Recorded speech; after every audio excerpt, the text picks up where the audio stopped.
Okay, All right, so I guess we can call the meeting to order we can. and get going. Do we want to start with bills? Is that the best? Yeah, place to that's start? probably a good place to start. All right. I looked them over. The biggest question I had for myself was the Upper Hudson, the ebooks, These are, yeah, let's see, these, Carolyn, yeah, this is, you are breaking up. some of these are annual bills. Joy, go ahead, I'm sorry. Oh, I was just gonna say I think the ebooks one, is that an annual, Paul? I know the That Hoopla is comes- annual. That's our extra contribution to the ebook collection. And then the Hoopla, that's quarterly, right? I believe that's what they bill us. Yeah, that's quarterly. And then the automation is also quarterly. Yes. Okay. It just, since I only started. Carolyn, I'm sorry, you're breaking up. I don't know. Yeah. I don't know. I think, If stopping the video would work, I don't know. that might help. You're not actually moving.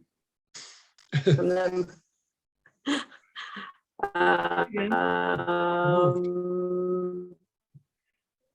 do you want me to stop my video? There. Does it work now? Is that better? It's going back and forth. It's You there? longing.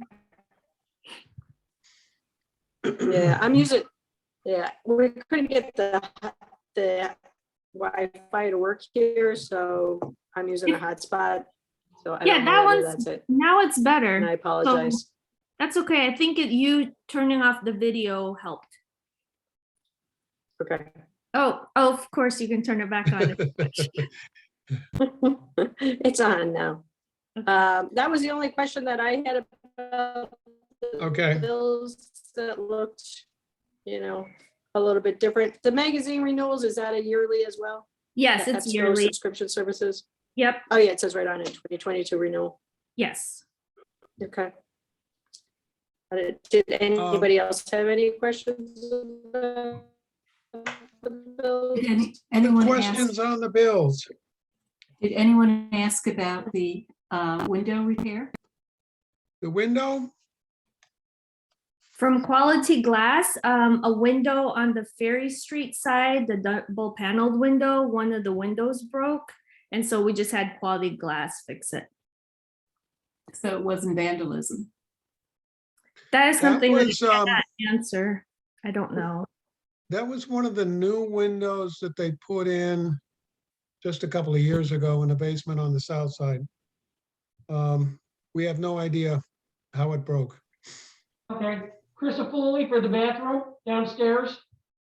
Yes, the men's bathroom needed some help, so they had to come and fix it. Yeah, I'm not, people are kind of breaking up a little. I'm not hearing everything. I got you, Paul. I'm answering as we're going through. Yeah. Okay. Yeah, people are kind of breaking up. Okay. We're gonna have to get back into this remote stuff. Any other Now, do questions we on the need- bills? Any other questions? Now, do we need to approve paying the bills now, or do we just wait and do it at the full meeting? We approve recommendation to the board to pay the bills. Okay, so should, As a committee, we okay. recommend that they pay the bills. And then the All board right, has so to pass a resolution. so do we need to make do we need to make that recommendation officially right now? Yes. You'll make a motion. Right question? Yes, okay. Yes. So I would I make a motion that we recommend that we pay the bills in the amount of $74,413.08 to the board. Does anybody second that? So Keith seconds it. Or do they first, second? I don't know. Everybody in favor? Aye. Aye. Aye. And Okay. anybody not in favor? We can move on. So do we want to go then to the income statement? I think so, yeah.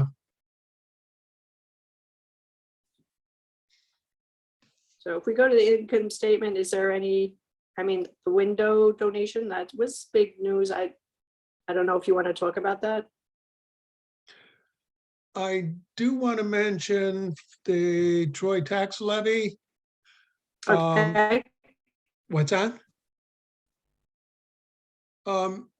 We are within 13,979 of being made whole here. What happens is they send whatever they collected in December sometime this month in January.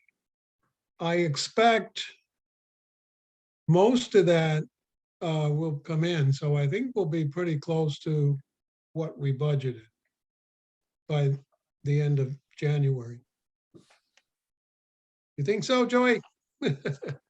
Yes. all right, and then as we go down, the other things that look like large differences are the window donation. Yes, we did get a donation from a gentleman to go into a fund to repair the Tiffany window. And so that has been deposited as a separate, well, it's in the investment account, but it's labeled as a separate thing. A separate entry. So we know that that's what that's for. So it is a restricted donation.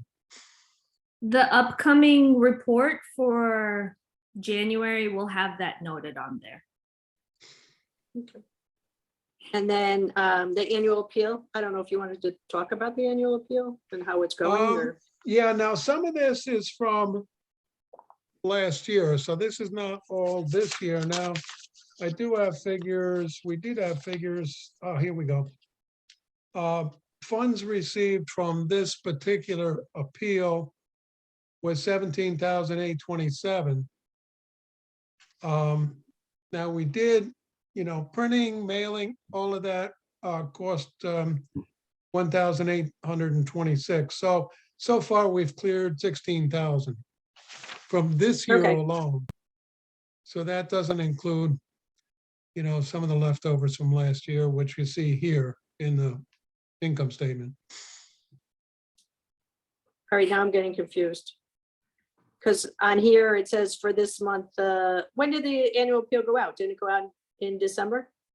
Yeah, And then So it only the, has 9,269. So did we get more in at the beginning of January? Is that, yes. okay, So we Right. have more that came in. Of course, it's not noted on there. And Okay. one that is noted on there also includes some from 2020. okay. as Yeah, I I was just said, looking at we the current month actual. Yes, right. we do make an effort to get that appeal out towards the end of the year. I think it's a time when, people are thinking of contributions. However, with the changes in the tax structure, for many people, they're not as concerned, with the tax deduction because it doesn't quite work that way anymore on a smaller scale. So we do get donations throughout the year. But Thank the goodness. fundraising report that you have is the one for this current annual appeal. Annual appeal. Right. All Yep, right. to date, yes. Those were my only comments about the income statement. Did anybody else have anything they wanted to talk about? Marie, you're muted if you were saying something. Okay, I think I'm unmuted now. I think, was wondering how much we have left after our expenses. I was trying to figure that out. So, essentially, how much is the excess? It's Or on the is it- report. Let me see. well, we also won't have full income because we'll get the last tax revenue in January. We haven't seen it yet. Except that the way we record it is when it comes in. So we have the tax revenue from 2020 that would have been paid in January of 2021. Yeah, I guess I guess we could figure it by a cutoff, December 31st. So, yeah, but Yeah. it seems, in trying to look at it, it seems as though what we spent for capital projects doesn't come out of our operating budget. No, So it makes it a little confused. I was trying to figure out, well, how much do we have left over our operating budget if you back I that know, out? we can work on that, Joy, figure out what we would be carrying over. I didn't look at it that way at this point. Yeah, And I guess my, follow-up question on that would be, and where would it go? Would it go into the operating reserve, or how is it handled? that's So- up to the board, I think. Yeah,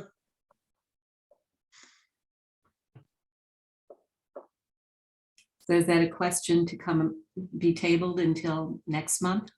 After you've had a chance to look at how much that, yeah, Actually we be. can take a look at that next month and see how much we're looking at. We have in the past, we have had some carryovers. One rather large one when we were almost made whole and we still had counted like, I don't know, $20,000-$30,000 for, uncollected taxes. But that time we did decide to put it into one of the construction accounts. So, I mean, again, it's something that the board can look at. okay, thanks. And I had one other comment about the special fund for the stained glass windows. We had received a donation for $500 a couple of years ago that was specified to be for the stained glass. And as far as I know, we haven't spent that. So perhaps that could be added into the same bookkeeping account to be Yeah, that's what I thought. Joy. expended. Is it from the same donor? No, Okay. Yeah, but it was a very strange situation. That's why I remember. Because we Okay. really we weren't able to quite figure out who the donor was with surety from that original donation. So Okay, I can look into it for sure. I can discuss, I can give you more information, Joy, on that, Yeah, thank you. if that would be helpful. Yes, any help would be greatly appreciated. So does anybody else have any other questions about the income statement? Again, I'm gonna need some tech guidance here. Now, are we waiting till the end to like approve all of the finance things? Or do we need to approve these as we go through? no, we just say the finance committee reviewed the income statement. I mean, you don't have to approve Approve it or not. I anything. guess, I guess it Right. is what it is. in some It's true. respects. I was impressed that the credit card bill was only $55. I was like, is there any other statement that people want to go over? The balance sheet, the bank reconciliations? I just want to add on the income statement that sometimes how close you came, Paul, into the budget as to the actual expense impressed me. There you So go. for instance, the National Grid bill Oh, was very close, and I would think that would be difficult to predict. So well, I it was. I mean, I thought I was wrong. Because, you know, we had carryover from like last winter and geez, I said, that's high. I said, why? And then by the time it gets done, it seemed to work out. So I might have budgeted correctly for 2022 also. But, you know, it's a little, it is tricky. I had a question on the reconciliations. Because you had asked whether anybody had anything on anything else, right, Carolyn? Yes, that's correct, Um, Marie. Yep. So I saw that there was a deposit of a New York State grant under restricted construction of $64,226. And I just wondered for what construction project that was. That's gonna be the floors in the kitchen downstairs. In Oh, the- nice. Right, Paul? Yeah, by the way, I'm meeting tomorrow with TAP to get that started and get that rolling. The kitchen floor is like, it's getting worse like before my eyes.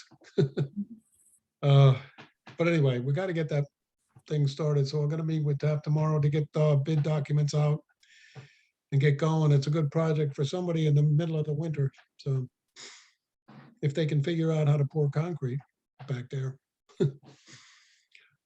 And I had another question, just is MESIC, are they fully paid now? Have they been fully paid for the historic structure report? We did not get any other bills, so I'm assuming yes, we're done.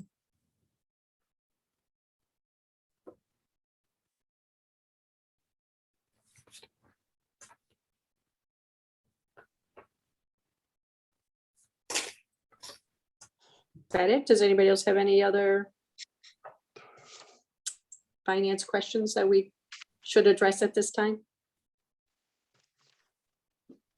As far as the audit goes, is that something we're doing in the finance committee meeting, or are we doing that as a full board?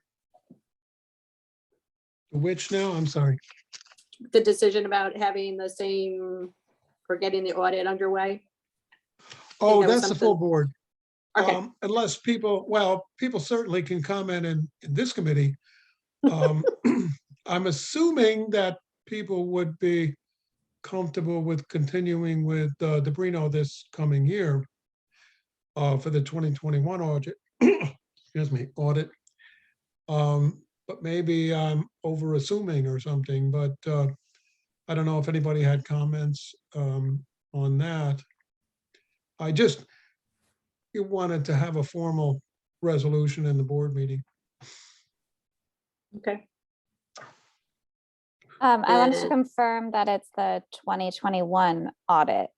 I think Yes. in the minutes it says 2020. So I thought we already did that one, so just double check it. Okay. Sometimes hard to keep track of that, but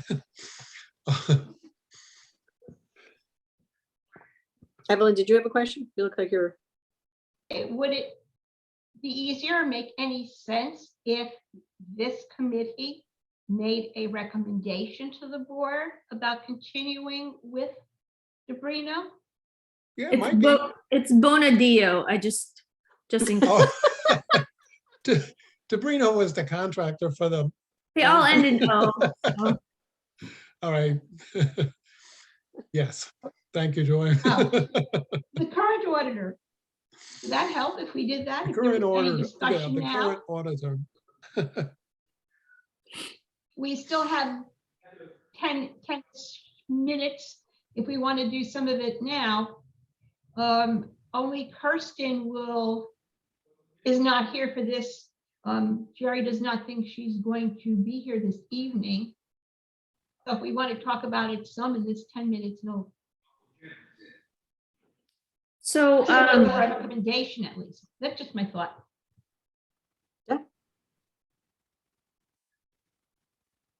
I just had an update from them. They're putting together an engagement letter, and we have a tentative date of March 14th, I think, when we're gonna get everything together. So it's up to you guys, when you make your decision. And I will say, we didn't have any issues with the auditor. I mean, right, Joy? I mean, it went I pretty mean- smoothly and, Yes, you know. I will work with any auditor you guys choose.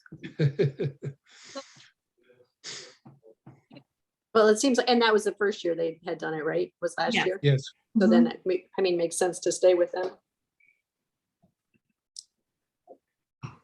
You like to make a motion that we continue with the current auditor? Notice I'm not using their names. And then we Bono can go Dio. through the second and discussion and then make that recommendation. Sure. Okay. All right, I'll make a recommendation that we continue on with the auditor from 2021. Bono Dio, is that for? Bonadio, yes. Does We anybody? had Bonadio and Zabrino at the same time, so last year. Would anyone like to second that? Evelyn? All those in favor of making that recommendation? Aye. Anybody opposed to working with them again? All right. That's it. So any final questions or anything we wanted to discuss in the finance committee? I guess, so then do we make a motion to adjourn for the 8 minutes until the next meeting starts? So I'll make a motion to adjourn the finance committee meeting. Keith is seconding. All those in favor? Do you have that in favor of closing? We can take a break, wander around. I don't know. Okay, I can pause the recording until we start again. So it is, oh, do I have to get it? You're Got good. it. I did it. You know, if you don't, I believe if you don't, then something else happens. Don't know what, but anyway, so we are starting our board meeting for January 11th, 2022. I do not see Fred at the moment, but is there any other members of the public? Joy, is there anyone else that I can't see that might be? Nope, it's just us. Okay. So then we will move to treasurer's report and approval of expenditures. Well, pretty much everybody was here. Does anyone have any questions about any of the financial reports that were sent out that we didn't already cover? Right, then I guess we may, and as the finance committee makes a recommendation that we pay the bills in the amount of $74,413.08.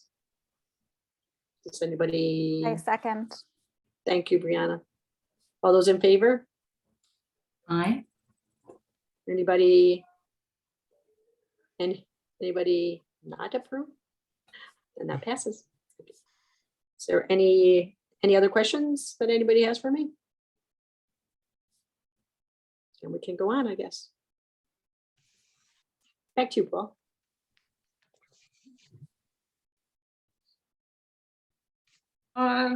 Next is our consent agenda. Brianna, there is no, just, in advance, there's no president's report because I broke up other pieces into other talking pieces for tonight. And there's also no building committee report or no administrative committee report, correct? Both of those meetings didn't happen. Correct. Well, It was, I think both those committees had reports at the last abbreviated board meeting. No. True. But were they not addressed at that meeting? No. Okay, they weren't. so from December.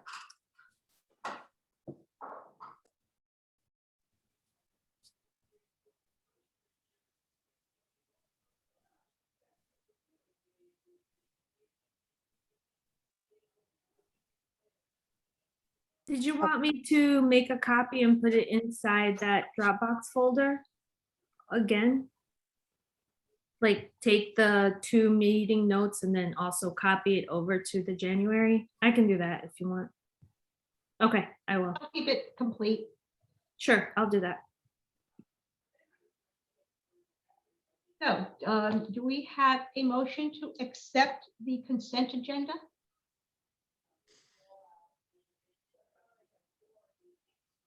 Behind you. Keith made the motion. Do we have a second? Thank you. So any discussion? All in favor of accepting the consent agenda? Aye. Okay. Any opposed? Any abstentions? So consent agenda accepted. Up to our regular agenda. Paul, you want to start talking about staffing issues? Yes, this is actually sort of maybe my director's report. I don't have a written report at this point.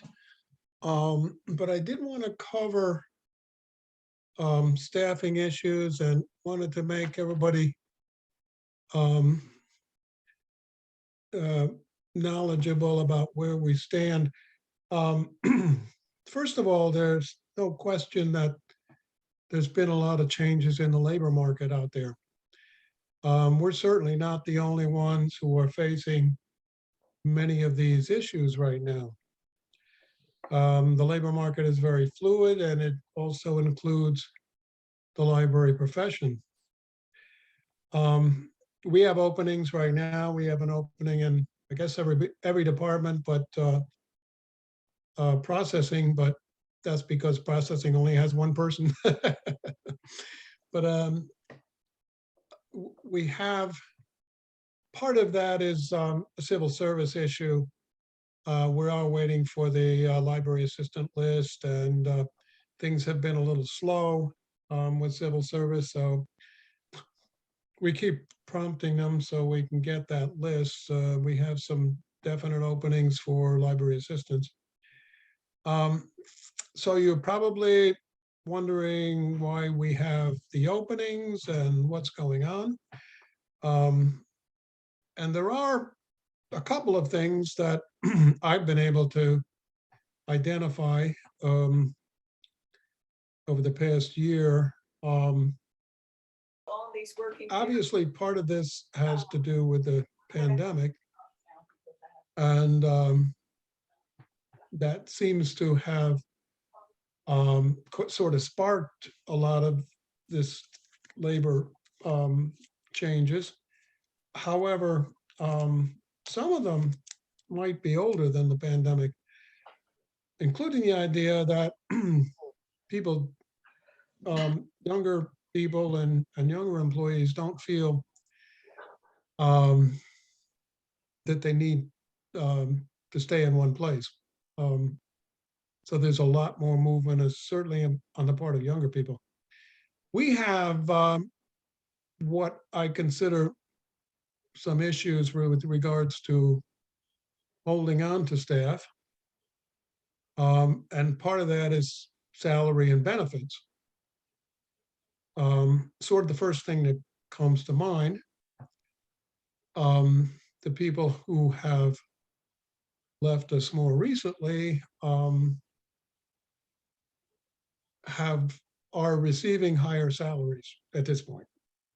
Whether that was the only motivation, I'm not sure. But it's certainly something to consider. Certainly something that we need to work on, being competitive. Otherwise, we're not going to retain people. When I say salaries and benefits, really it means both. We are facing a benefit issue, as you know, with the decision to participate in the New York State retirement system. I'm not sure that right now that's a deal breaker for anybody, other than we have a couple of people who are or have been or have experience with the New York State retirement system. They have some years in. It would benefit them greatly if we did go with the New York State retirement system, because they just pick up where they left off. There's only a couple. Most people don't have any experience with it and have not voiced, to me, real concerns. But it is something to consider. We need to probably take a look at the health insurance that we provide. Right now, we are paying 50% of the premiums. What's it like out there? What is everybody paying? Because right now, family plans are just through the roof. I mean, they're just horrendous in terms of expense, and people are concerned with that rising cost. Salary, we need to take a look again at our salaries. Are they completely competitive? Which I know they're not quite. I mean, they have approached that level, but that level keeps changing. And so we do need to take a real strong look at that. One other factor here that I think is part of it is we're not a real large library. We're fairly small, actually. So that limits people's ability for advancement. So what people are doing for advancement is moving to another library or another position. So I think that's also a factor. There are a large number of job openings out there right now in the library field. I see them all the time. I mean, through Nyline and everything. I mean, you just get these notices of openings, and I've never seen quite that many. So again, that's a factor, and it's people see them, and it's tempting to look around. One other problem I think that we have particularly is related to working conditions. And that's something that people do voice. Working in a library today in the 21st century without air conditioning is really not something people look forward to. There are some blips sometimes in the heating system, but I think the air conditioning issue is fairly large. Sure, there's, sometimes grumbling about the layouts of the main library in terms of trying to provide the service that we really want to provide. But I think right now the air conditioning issue looms pretty large. I think there's certainly an increase in people's anxiety and depression caused by the pandemic, and that also sometimes upsets the labor market. All these things coming together is sort of what I've discovered so far. I haven't really seen people who are leaving say, "Oh, I'm getting out of this crummy place. This is terrible. I don't like any of these people." What? I don't see that. I mean, people really say, they're sad to leave sometimes. I think there's a lot of, camaraderie. I think there's a lot of, the staff works well together, fits well together. But it's just that sometimes the temptation of another position is just too much right now. So at this point, I wanted to pass along what was happening. Well, I know we've never done exit interviews before, but is that something we should look at possibly doing? What's So that? that we've never done exit interviews before when people leave, but is that possibly something we should be looking at so that we have those? We could have it in formalize concrete? it. We never formalized that. It's sort of casual, at this point. And I'm not 100% sure, even in a formalized situation, people would tell you, this place terrible, you're not, but yeah, it's probably a good idea. Yeah, and even if you gave them some kind of choices like what would be your issue with the benefits, or, your salary, or, which weighs more on you? Is it that we're not paying for your health insurance, or is it that you're not making enough money, or that you're not in the retirement, just to kind of help us figure out what we can do, Yeah, just a suggestion. I guess it might be the administration committees who would look into that, but I think it'd be good to have something concrete. well, no, I can certainly take the suggestion. Um, um,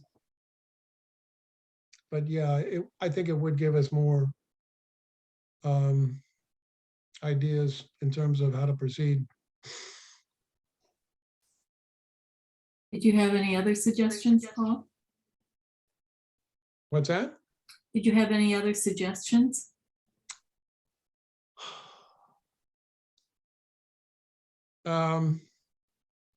Not any easy ones.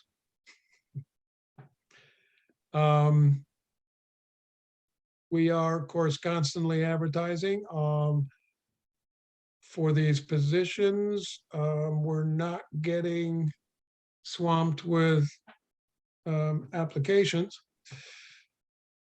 So I think But I have another, I think until we tackle some of the structural issues, I think, some of the hard issues, I think that's where we need to be looking at this point.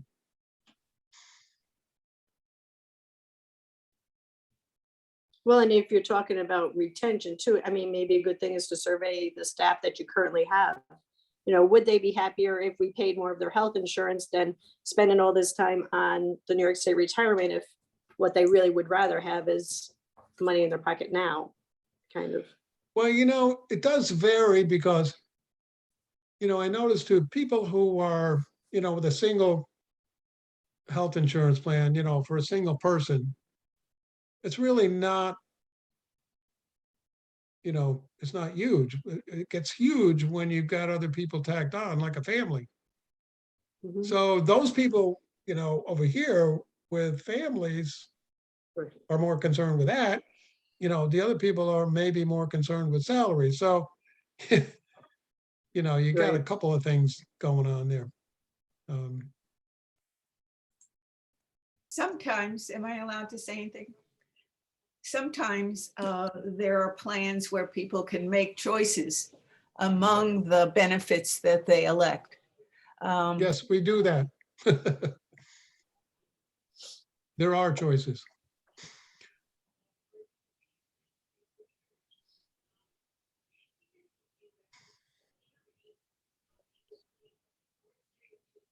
Well, I can certainly take the recommendations that people have made to the administration committee, as you suggested. Kristen has a comment, by the way, Who does? a recommendation. But Kirsten. I guess I would second the comment about administration committee involved. Exit interviews, I think, is a great idea. Polling of staff, maybe on an annual basis, it may also be. I think those sound like positive. Highest priorities might be to address and single fit all answer. Thank you. I'm not sure who's speaking. That was Kirsten. Okay, I can't hear. Okay, I think- Kristen suggested, oh, go ahead, Joy, you go ahead. A what? I was just gonna say he was cutting in and out, so if you wanted to reiterate, Evelyn, you're closer. Kirsten was suggesting that, sure, this might be something for admin to look at, the admin committee to look at, some of the other suggestions that they have already made. And then suggested polling the staff on an annual basis as to those factors that might increase retention, correct? Highest priorities in maintaining retention. So he was just commenting that the suggestions made so far all sound workable, plausible. They're good ideas. How's that? Okay. And this has certainly been a challenging year, Paul, in terms of inflation. So even with the increase that was included for the staff, they're essentially making less than they had been previously, because inflation was what, 5 or 6%? Yeah, up to 6. And, you know, we went, there's 3%, you know, based on the salary schedule. So yeah, you know, it's a factor. It does erode our salary schedule too, you know, when you get inflation like that. And, you know, as you've mentioned, considering the increase in minimum wage. in Yeah, New York State, we do stay above the minimum wage, you know, even down to including pages and everything. And it's not been, the increases are fairly modest. So it hasn't been a, you know, a real problem. We don't have that many people at that level anyway. So, And I I think guess you're, go I'm ahead, sorry, go Carol. ahead, Marie. I was just gonna say, you know, here I am, I'm just giving the administration committee more things. But I mean, whose job is it to make sure that we are comparable to other library salaries in the area? You know, who is gonna do that survey? Should it not be somebody on the administration committee? yeah, we do need that information. It's like pulling teeth out there. Every time know they it is. try to do that, you know, 2 libraries out of 29 respond. I mean, Right. But I do know I can beg and plead with the directors individually to get that information, but you know, every time we formally try to do it, and that's the whole spread, you know, salaries and benefits and everything, it just doesn't help. The ones you want to know, the ones that are taking all my staff don't complete the report. Plus, you know, some people, I mean, it looks like lately we've got to look at Schenectady. We lost a couple of people at Schenectady. yeah, I know. And that's, you know, it's a bigger system. It's a countywide system. But what are they paying up there? They're not part of Upper Hudson, but I guess it wouldn't hurt to ask. And can one tell from their postings of their positions? What's that? Can you get additional information from the posting of positions by those libraries? So like Schenectady, don't they post their positions? Well, I do, yes. I do get that.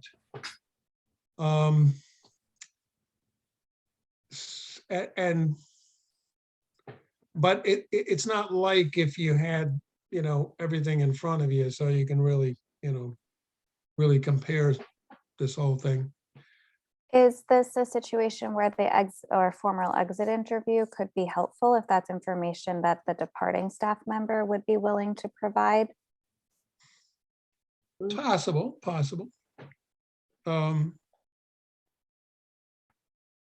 I realize it's an guess- awkward guess- conversation, but at that point, like they're leaving anyway, there's not going to be, obviously, not that there guess, shouldn't be yeah. an issue. It sort of occurs to me while we're speaking, I wonder if we could, you know, come up with a kind of, I don't know, survey, a questionnaire that we can give to staff. I mean, we talk about, you know, doing this with the public, but maybe there's, you know, a survey that the staff would be willing to fill out. Maybe they'd have to be anonymous, but still, might be useful. Well, I In think term- that's what Carolyn was suggesting earlier, right, Carolyn? What's that? Yes, yes, it was. I had I- said that. Yes, it was part of the suggestion I was making about surveying them on what their priorities are. You know, you could do that as well. Yeah, because I'm sure, and sometimes I feel like, you know, we didn't talk, safety, I know sometimes becomes an issue with the staff. You know, how safe do they feel in that building? Yeah, I think that may be, safety may be another issue.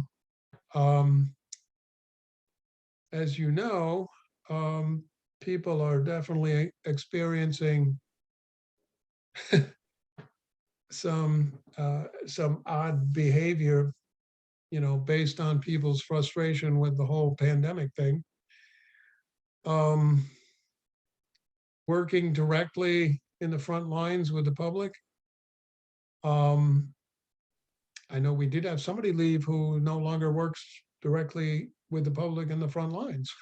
I mean, was it, I don't know if it was a complete factor, but we've been lucky not to have any really serious issues so far, but those have been out there. You know, there's a couple just reactions to some of the things. One, postings don't always clarify what the job's salary is going to be. I've seen many postings within, you know, that are put on Upper Hudson's website, but they Yeah, don't that's even true. tell you how much they're going to be. Two, informally, several of the people who have left here have commented on how much more they might be making, at least within a range, and what other reasons they might have left. So there is an informal conversation going on of sorts. Carolyn, in the past, Paul has done that survey of local libraries and national libraries. And we have a staff member or two who are also usually very involved in getting that information. Right. But well, that was kind of a little bit of why I made that comment, because it's really not up to staff to be doing that. I think it's really a job that should be being done by the board. So it's, but yeah, you know, the surveying, sometimes it's helpful if someone who knows where to look for the information is doing that surveying. It isn't making the decisions, but just coming up with numbers that we can work with. Certainly not in a short period of time, we'll be starting to talk about next year's budget. So this conversation will definitely be starting. Certainly we'll see how we're doing. And you know, that might be another thing. If we're going to do some of these exit interviews, people are already pretty much gone. Though I think one person's here to the end of the month. Exit interviews, but at least a surveying of staff could be done before we start talking about the budget. And that might be a good time to kind of have some information at least. So we can look at, you know, everything in total. Paul, is there anything else you want us to do now? I think we do need more information. Okay, all right. So I think I will, you know, do what I can to get that information going forward. So I don't think there's anything else, you know, at the moment. I just wanted to let you know what's happening out there and as much as we know why. Okay. So And just according to whatever rules we sort of run by, there are two reference librarians have just left, and we have just lost someone in the young people's department. We as a board are supposed to at least acknowledge the departure as well That's as true. the hiring of those individuals. So for now stand as that acknowledgement that we were down 3 staff members. Dan, we've already talked about one staff member from CERC that had already left. You know, we knew she was leaving. She did it on the 4th of this month, but we already acknowledged that. How many recent departures are we formally acknowledging? Excuse me? How many recent departures are we formally acknowledging? Great. Two Three. from reference and what? Three. Two from reference, one from Young People's. Yeah. So we don't have to do that again. So it's still three. If we're kind This of, month, but we discussed her departure list like 2 months ago. So it's three more. Okay, then, if we're through, I'd like to refocus on one of the other things that Paul said, because I think it's something that we can also work on, and that's the HVAC. I certainly agree that it's a critical issue, Paul, not only for staff comfort, but in meeting a need in the community to keep the library open and to provide a comfortable place for our residents to go when things are very hot out there. And I think that it is something that we can work on trying to find the funding to do. And I think this may be a critical time for that, considering that there seems to be some money available from different sources, that it may be crucial for us to act now before that money is all allocated to other purposes.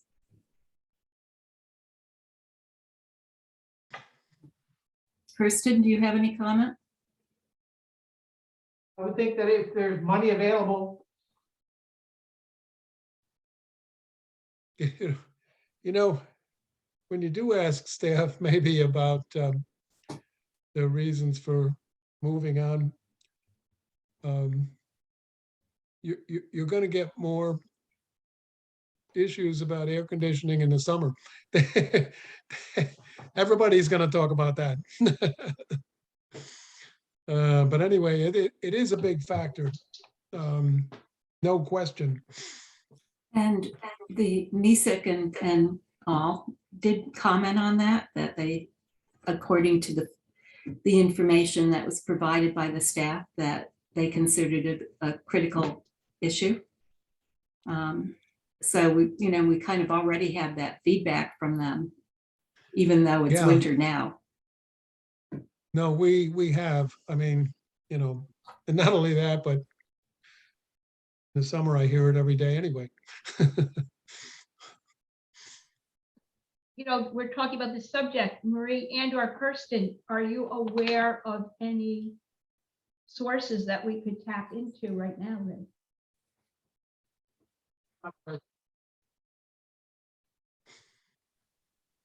Marie? I didn't hear what Kirsten said. And I'm not hearing, you were not being broadcast either. Okay, I asked the question since you brought it up and we're talking about funding sources that might be available right now. If you knew of these, where the sources are, what sources? Right, what did Kristen say? Kirsten said, Kirsten said he was not aware of any, okay. but Marie had also brought it up, so. Well, yeah, I mean, it doesn't mean they're not out there. It could take a pretty broad search, but I haven't done that specifically. So Yeah, I was wondering if Marie knew of something that she brought it up. Well, I just know that there's a lot of money on the federal level coming down. I don't know of anything specifically for this, but there's money flowing. And also, we didn't have the information soon enough to pursue a consolidated funding award this year, but that will be coming up, and if we should be preparing for that. and also the library construction as well. So Kirsten has his hand raised there. So I have heard about a grant for, that's being pursued by the city for geothermal heating and cooling. There is a project that is in the works, Square to River Street, the second phase. Yeah, Food, I don't know Russell how far Sage. along that is. I'm not sure. I don't know how realistic it is yet. I think it's probably a year out until we're available, eligible to do that for that. So I think it is probably at least a year out for that piece. So I think there certainly are things we could advance if that comes through. But once that comes through, I think we will be well positioned for that. Yeah, I know you're probably planning to report on that in the building committee meeting, as I saw some reference to that by material you provided. And a lot of, what a lot of organizations do, they just try to have something prepared to submit for a grant, should the opportunity arise. but we had some preliminary work from Messick Cohen about air conditioning and a couple of different approaches. No, it wasn't, shovel ready, so to speak. But, they did put forth some ideas, and I think they could probably put something together pretty quick. And so far, I just don't see this federal money coming down to individual libraries. I mean, I'm just not yet seeing that eventuality. I don't know. I can check, but some of that money seems to be, well, I'm not sure where it is. Okay, well, I think that we certainly identified the need to prioritize this and trying to explore what possibilities may exist. Right. I would hope, or I'd like to see the library considered an integral part of a city resource, and not just a library out there that should be doing their own thing. I think if the city supports the library, it can better serve the residents. So I don't know. I'm certainly willing to try to see whether there are avenues that we can be seen as a city responsibility. Yeah, I think, under the current administration, I think the city has been very supportive. And as I say, I don't know how far along the project is, but I guess we can find out. There's also a new deputy mayor. And Yes, some of you may have relationships with the new deputy mayor, and while Monica has been real supportive of the library, it might do well for all of us to be making a relationship with the new deputy mayor for the library.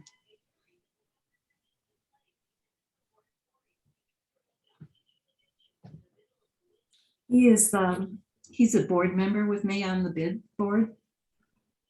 And I certainly have a positive impression of him. It was hard for me to imagine who might be selected to assume the deputy mayor position, but I think he's a good choice. Carolyn, do you know him? I don't really know, no. But I saw the announcement today. His resume looked good. Yeah. He's had a lot of good input into the bid board meetings. I just really appreciated his contributions. we've covered a wide range of things, and I know we'll have to keep moving forward on everything we talked about, but if for now we are good, shall we go on to the McCarthy grant, Paul? Good idea. Okay, We received this year 15,000 from the McCarthy Foundation. And then this year, we received in the letter that it was for operating expenses. So Oh. it's really, really was not earmarked for anything in particular. What I would like to do is to purchase 3 copy machines with some of those funds. Our copy machines are all over 10 years old, which is really old for a copy machine. They're on their last legs, and rather than strain the regular budget, I thought it would be good to use these funds to purchase, a needed piece of equipment. 2 would be at Maine and then 1 for Lansingburg. And the 3 would be a little over 10,000.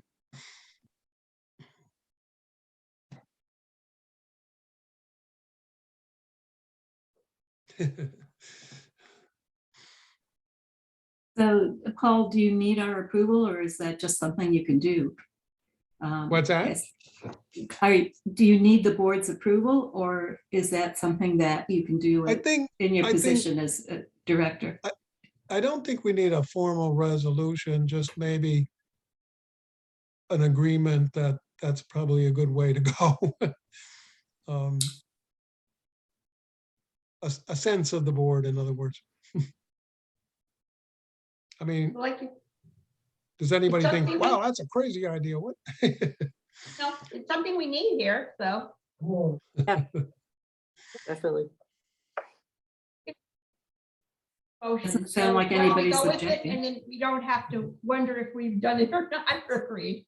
So, Pete, motion to use that money What's your motion? for the 3 copiers? 3 copiers not to exceed 12,000. The other interesting thing is the McCarthy Foundation before would always want to, contribute to the library, and they wanted to be anonymous. They didn't want recognition. They kind of changed their mind. So we are been providing some recognition for this year's, and we want to do a little more even with, the copy machines. So it's interesting. Did you hear motion that to give you the authority to buy the 3 copiers, 2 for Maine, 1 for Lansingburg, but not to exceed 12K? Well, we could do that. Saying not to exceed 12K in any way make it more difficult for you? Yeah, Does make it more difficult? no, not Oh, really. okay, just want to make sure, sorry, Pete. Mhm. So that's the motion, do we have a second? Second, but at first I've got a question. Question is, if we say that 1 is for Maine, 2 are for Maine, and 1 is for Lansingburg, and Lansingburg is closed, should we just say purchase 3 copy machines? Yes.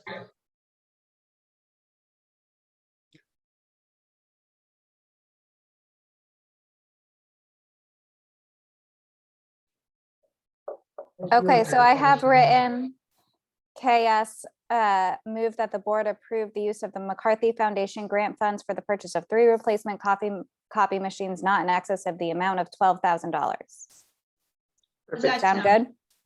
Sounds great. Sounds about right. Okay.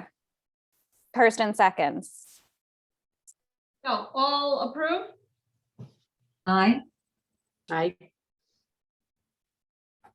That's all ayes, and so no abstentions and no negatives. Great. Foundation report.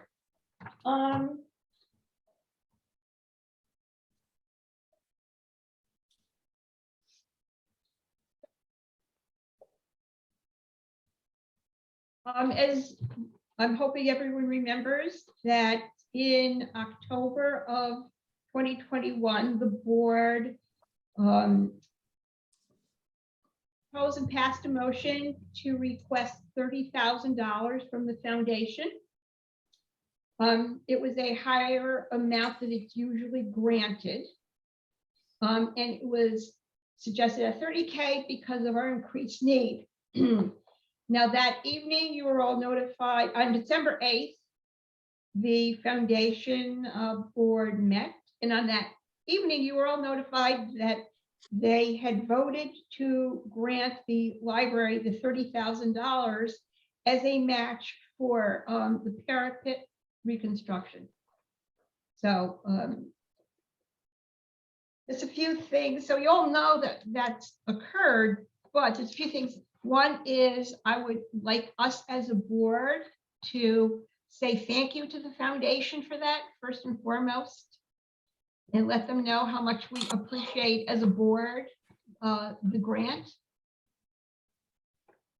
I thought that was for the other project, No, it the was the floors and the emergency. ceilings and stuff. No, not this 30K. It's for the parapet. Oh, right, I'm sorry. Yes, you're right. Yeah, because that's a large scale $240,000 project that we may not be getting full funding for from library construction aid. Exactly. Yep, So I would like to sorry. make, I that's was okay. thinking of something else entirely. Going on, which is something else I wanted to talk about. But so I'd like to make the motion that the board of the Troy Public Library thanks the Troy Public Library Foundation Board for the $30,000 grant for reconstruction of main parapet, the main parapet. got a second behind you. In favor? Aye. Sorry, who seconded? Kirsten. Kirsten, Yes, thank you. So now that we've done that part, there's some things I just wanted to share with the board, some considerations and thoughts. I want to know that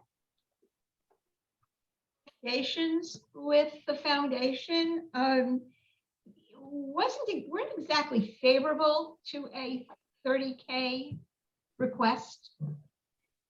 They were looking at what their money's in being held by the community foundation. It's invested in the community foundation. There's a restricted account and an unrestricted account. They get their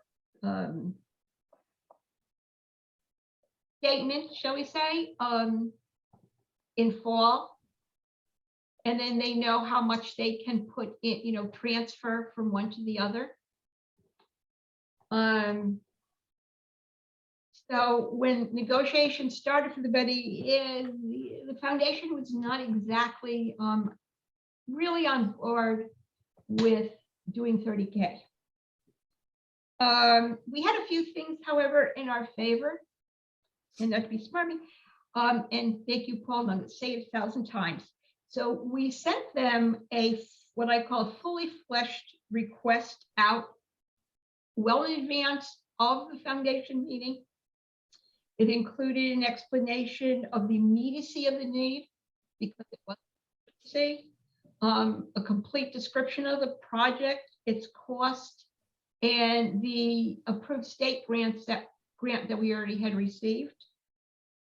Paul and I collaborated on that piece. Again, thank you, Paul. Paul's very good at reining me in.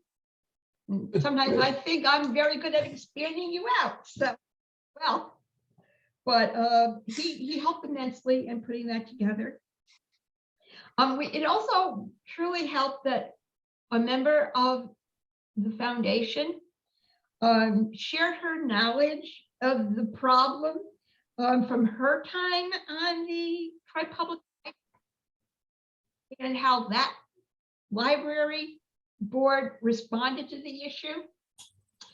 And the kind of coverage they felt they needed because they knew it was an issue. So the foundation board voted to go with the 30K. I won't say it's just lucky, but it helps us immensely, without any doubt. But because of the process, I thought of making some suggestions or something for this board to consider, that we consider not formally determining the amount to be requested, at least not until the foundation forwards its fall financial report through its library liaison. It might help us as we put together what our request will be or should be and how we're going to handle it. If that comes between board meetings, I think that's something that we could be dealing with at that time, instead of coming up with an amount that may or may not be approved. Again, I think we were very lucky this time because this issue is just so enormous in its impact and the fact that it is an emergency. So that's just something I think for next cycle that we think about before we go ahead and come up with a formal motion with delineating a certain amount. It's just something I wanted to share now before I forgot or didn't think to say next year. Also, just so you know, to share this, and this may also be why you're confused, Paul, why you were thinking about something else. There is now a written report regarding the last 3 years of foundation grants. I did request and receive the minutes of their last 3 years of meetings. That report, the report I'm referring to, is synced to their grant distributions, but not to the official New York State grant cycle. Foundation had wanted the report. Because of some time constraints, it was not requested that evening on the 8th, but it will be consistently updated. So it'll be ready when needed. I just wanted people to know that there's something out there in case it comes up again. So that's pretty much on that for foundation request. I know they do have to do some, I'm not Yiddish word for it, but some work on figuring out how it's going to come out of their different set of accounts. Send us the money, and as far as I understand, as of yesterday, that money has not yet been received. But I will be sending them our form, and maybe I'll hear back about the actual disbursement. So that's it for foundation. Any questions? Anything anyone else wants to know? Or So is that 3-year report based on the one I had given them? excuse me? Is that three-year report based on the one I had given them? No, that's one I wrote from scratch. I didn't. They did not refer to any report that they've gotten before, and it was in their minutes from last year that this year they wanted a report. So I wrote one. So it had everything again from the grant the amount, the grant, what it was for, and an update on all the projects going back 3 years. So where each grant stood or stands. Now, I don't remember exactly how many years the report covered, but it did provide, they were provided with a report this year. So, Because again, in their minutes and in their commentary, they made no reference to getting any kind of report. In fact, that was what they requested having one. And it was requested again, not only in their minutes, but when I was negotiating with the. So I don't know what's happened to that, if there was another report. Any other questions or?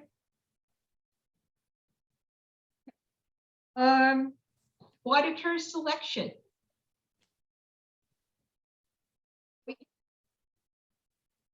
Paul and Carolyn, do you want to? Yeah, we did discuss this in the finance committee, that we need a formal resolution to continue with our current auditors, Bonadil, who did our 2020 audit, to provide our 2021 audit. So I guess that's it. We need the vote. Any questions? The finance committee does recommend that we continue with Bonadil. Carolyn, do you want to make that motion? Sure, yep. I make the motion Thank that, based on the finance committee's recommendation, that we continue with Bonadil as our auditors for 2021. All those in favor? is Oh, there somebody's got a second. Somebody's got a second. Thank you, Brianna. All those in favor? Aye. Aye. All right. No no's or abstentions.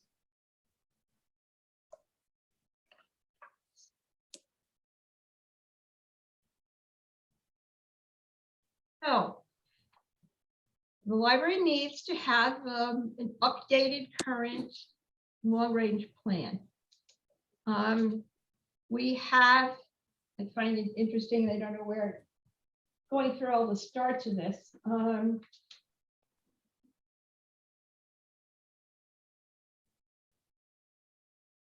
On our website, and which I find interesting on the, what it says about, it says, and I'm hoping it's the right order. It says strategic plan. The document itself says long range plan of service. So I think that's one of the things I think that at some point, if hopefully tonight we can discuss the terminology. There's some question about whether or not we are looking at a long range plan or a strategic plan. On the, okay, I'm sorry, on the terminology, part of that comes, I mean, we have sort of traditionally used the words interchangeably, but originally it comes from the recommendation from the state that we have a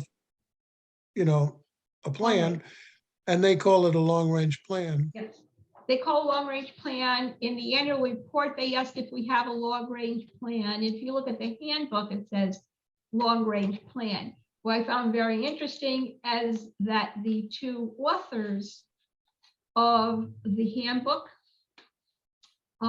during their workshops, their most recent set of workshops, seem to use the terms interchangeably themselves at times.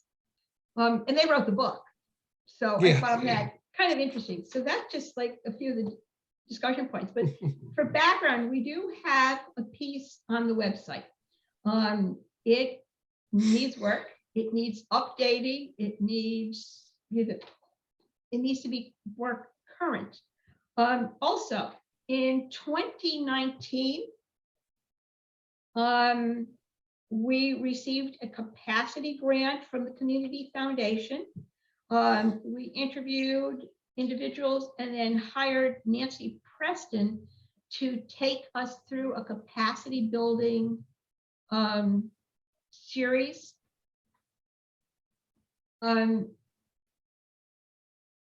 Parts of her work included reviewing our capacity for fundraising. It included community small group conversations. And then she took us through again, strategic planning, long range planning process.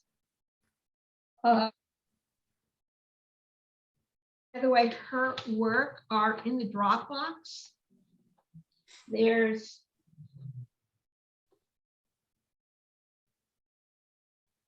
strategic goals piece, the Troy Public Library goals and objectives.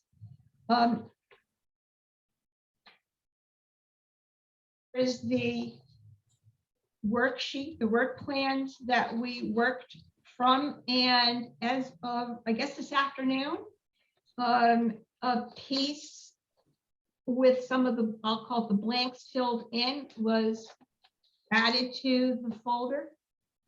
I believe, Marie, is that the one you were referring to as that you redid in December of 2020? It was the most recent version that I could find. I found a reference in email that there had been a folder available on Dropbox that some documents had been placed in, but when I clicked on it, it had been deleted. So I don't know why. I know in November, I had Joy put in some of the pieces I just talked about. I can put the link on the chat right now. Just give me 1 second. I'm working on it. So this was going to be part of our December conversation, but we just off a month. So in 2019, we, as the staff, the board, the entirety of the board, and that meant whoever could make it to the meetings would meet up in the art gallery. Things were talked about. We looked at those, the templates, and tried to fill them in as we went along.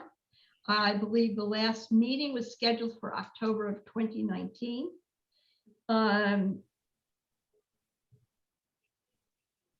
Are being worked on, but we never went through a more formal process of, of this document.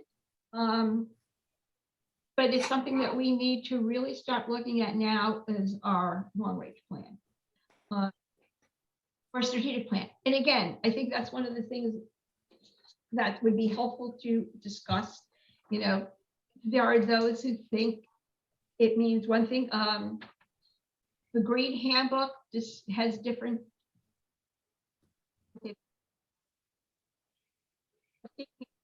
Called sometimes the blue book, sometimes the green book. Some interesting pieces on the difference, even though the authors do talk about them, and they have about using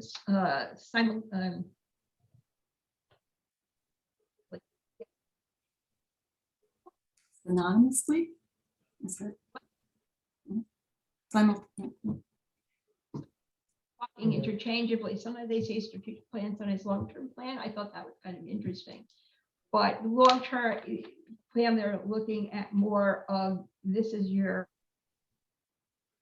go forward for your next, say, 5 years. Strategic plan is more how you look at things to make that happen. But sometimes it helps to be clear in our terminology and sometimes not. I will say one of the things in the 2019 version is that, and I still don't understand why, to be honest, it had been commented that we didn't need a mission statement or didn't need to review our mission statement because it was, and I'm not kidding, the quote was, it's obvious. Personally, I don't know how obvious our mission statement is. I think each of us has our own perspective about what the library's mission is. I think, again, this is me thinking, that it might help if we looked at coming up with a refreshed and renewed or reevaluate the mission statement that's in the 2011. I think I'd like to say one thing in light of our staffing issues. My approach to the long-range plan has changed considerably in the last 2 years. Oh, yes. There's no question about that. And I was looking over at the 2011 again, and going, there's a lot that needs to be worked on. And certainly, even in the 2019 piece, there's a lot to be worked on. I'm not sure why you think that the mission statement wasn't addressed in the 2019. Because I remember Mark in particular saying, including the word aspirational in the mission statement. Aspirational often, especially when he was going after the grant and putting the goals together. But when we actually sat down with Nancy, one of the first things that I thought, I thought to ask was, okay, the mission statement. And because, again, when I went through some of the courses I did in strategic planning, it was always you start with your mission statement. And literally the answer was no, it's obvious. And I'll admit, I didn't push it, but made a mission statement. And the comment was made, it's obvious. So one of the other Kirsten has a question. And what the goals are for tonight for this topic. And then I guess I want to ask you what the goals are for this topic for tonight.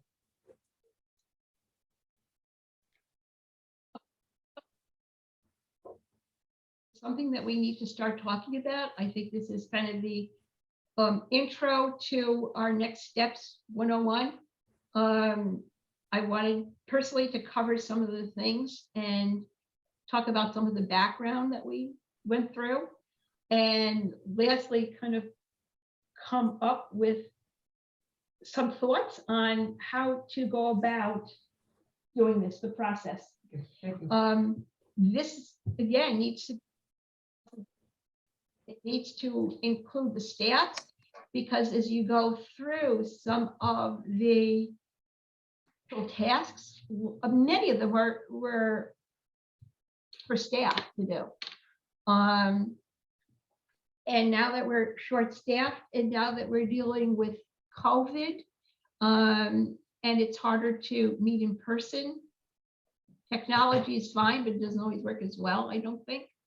I wanted the board to start thinking and talking about what do we do, how do we go from here, and how do we work on this as a project. Conversation that we're not going to get fully through tonight. Oh, no. But do we things in old business and new business that we need to?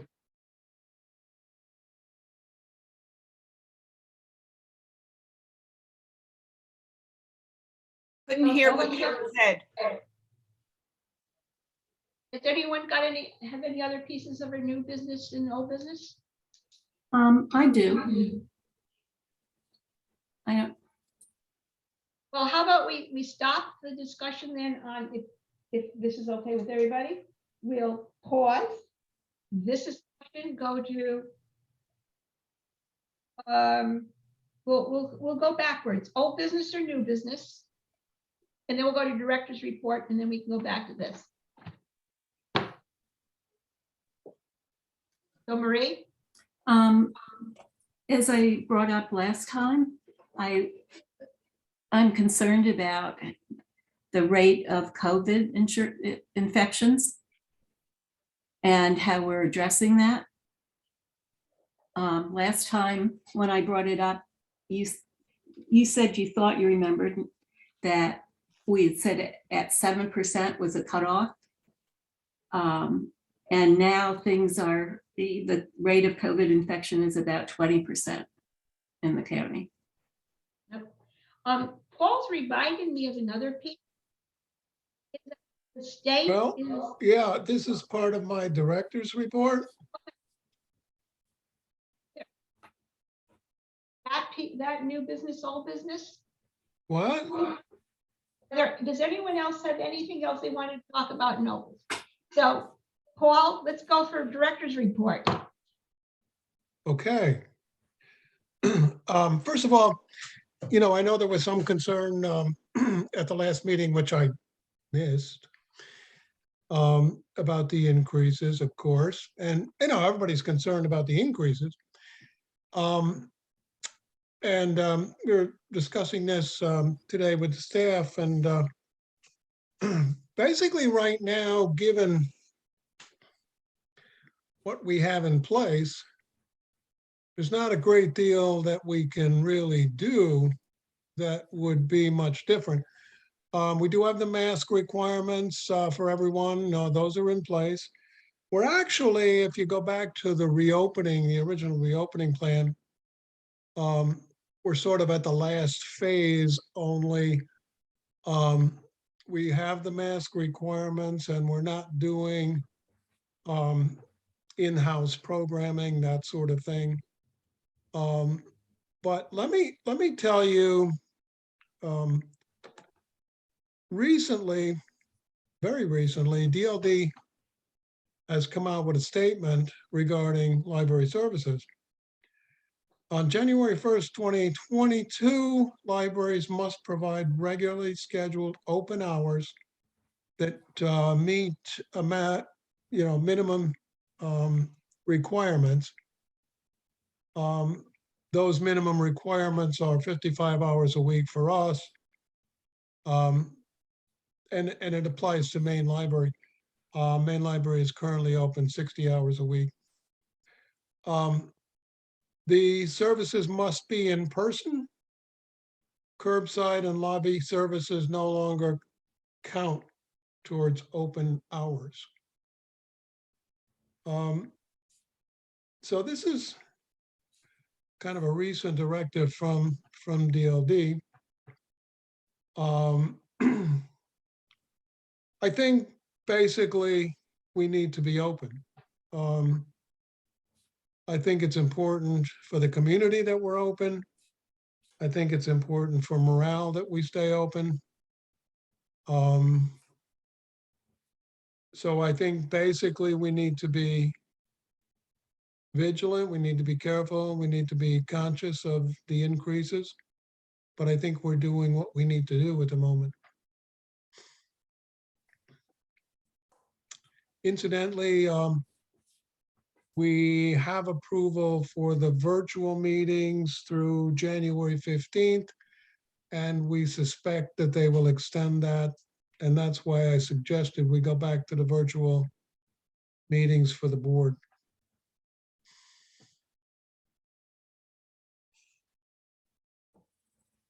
That's it so far.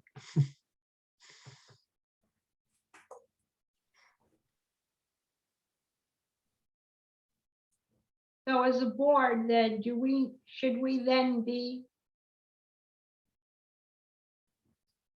stating that this library will follow DLD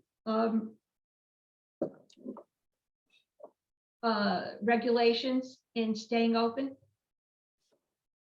Well, I certainly think you should. I mean, I don't know if you need to have a resolution or not, but Well, if we had we resolved at some point to look at the numbers, and now in some ways it's taken out of our hands, then maybe we really ought to make that a more formal motion.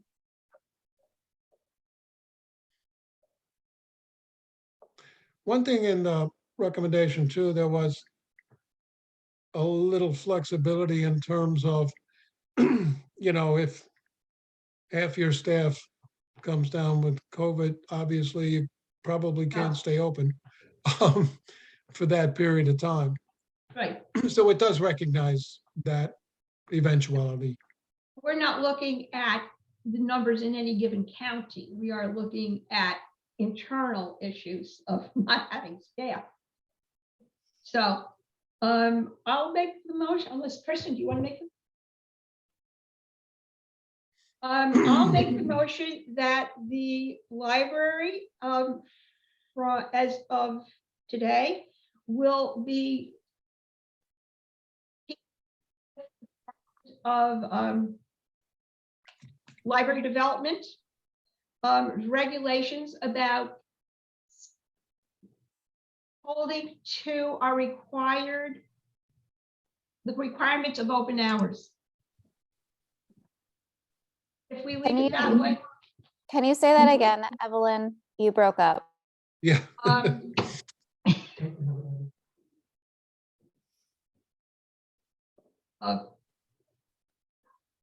Troy Public Library will, as of today, follow the New York State Department of Library Development required hours of our library being open.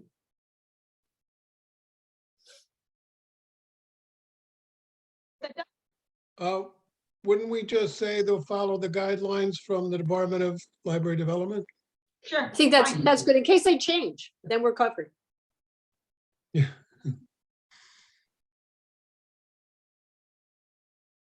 Guidelines.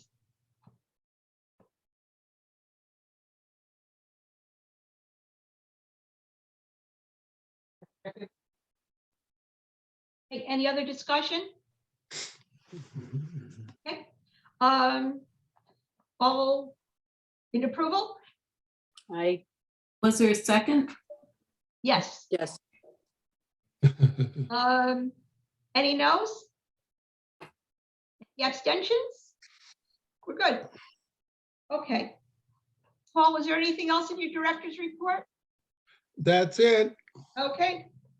Okay, so to get back to the COVID policy for the library. I know we've just voted to follow the DLD guidelines, but that doesn't mean that that's all we're going to do. Does our COVID policy need to be revised? I've got 4 revisions here. I don't feel the need at this point. You think it still remains I think current? As I said, I got 4 revisions sitting in front of me here of the pandemic thing. I think we need a little flexibility here to react to what's happening out there. But I think basically we've covered what we're doing. We're using the masks. We're asking people to wear masks. We're not doing, in-house, in-person programming. And this is again, sort of stage 5, I guess, of the reopening plan originally. Let me check here.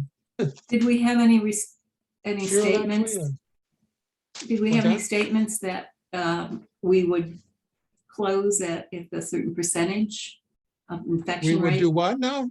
That we would close if there was a certain percentage rate?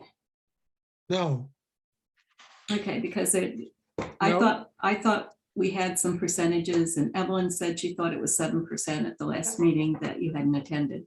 Because if that were the case, we would need to revise that. But that was a motion. It wasn't. we just had a actually motion added. that says we're Yes. gonna follow DLD recommendations.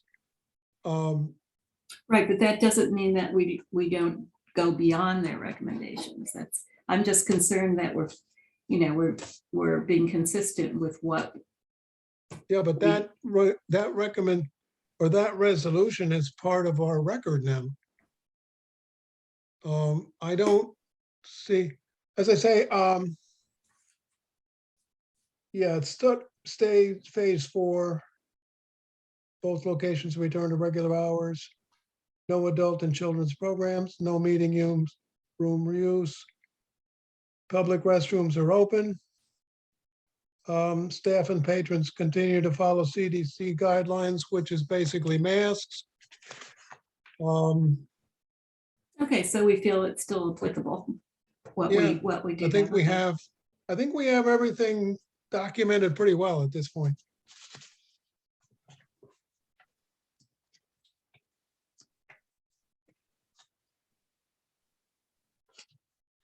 I do think, as Paul says, what we, and someone else has also said, the motion we just passed covers the fact that it isn't up to count, it isn't up what the county numbers are, and we need to keep the hours open, so, unless there's no staffing.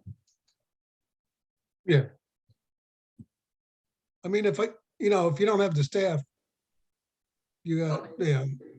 There's places that, run into that. I mean, witness the airlines. But so far we've been pretty lucky. I say lucky, maybe we've been cautious enough to avoid the problem. Nothing else in the director's report, correct? What's that? Nothing else in the director's report? Yes, that's it. Good. I'm just going to go to number 7 before we unhit that pause button. Does anyone have any observations and community feedback? Is this a chance for me to talk? You would be number 9, public comment. So we're going to go back to long range plan and then go to 9. Okay? I have a constraint based on the You need fact to leave? I have to leave at 7, so I'm willing to hang for the next 10 minutes, hopefully. Okay. Does anyone have any observations? I just wanted to make one quick one, and that's that I heard that the libraries in the District of Columbia are distributing COVID tests. I found that interesting, that was the avenue that was chosen to distribute. Was it chosen or did they decide to use their budget that way?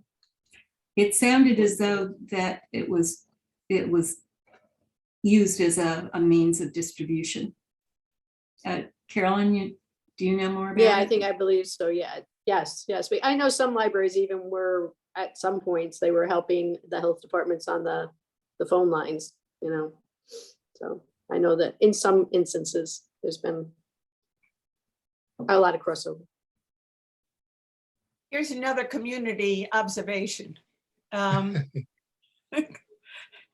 community that frequents the Lansingburg Library is very pleased that there is a new manager, and the feedback about Lori Nolan has been extremely positive.